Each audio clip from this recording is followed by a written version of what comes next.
Sprint planning failure stories are common in organizations worldwide. It is a problem that needs to be nipped in the bud.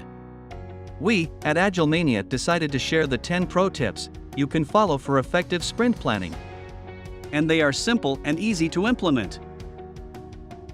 Set a goal. Without setting a valid goal, the outcome will be less than desirable. The product owner should come up with a clear business objective to help the Scrum team determine the goal.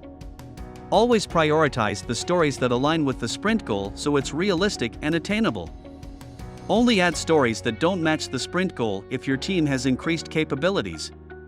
Plan an organized sprint planning and do it on video conferencing if you're a remote organization. Allow changes during the sprint planning. Making changes during the sprint planning won't affect its quality. Changes should be made as long as they match the sprint goal. Don't waste time by carrying over the pending work or do a second estimation.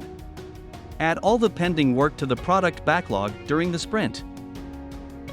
Your team should split the stories into increments to see if they can be built in increments. Plan the working days and see if sprint planning isn't affected by holidays, leaves, and other events. Hold a product backlog refinement to determine what needs to be prioritized. Fix deadlines so that you can track progress and complete your task on time. Embracing failure can help you improve. Teams don't want to work on a particular feature fearing failure. Encourage your team to work on features that might seem difficult. Which sprint planning pro tip did you like?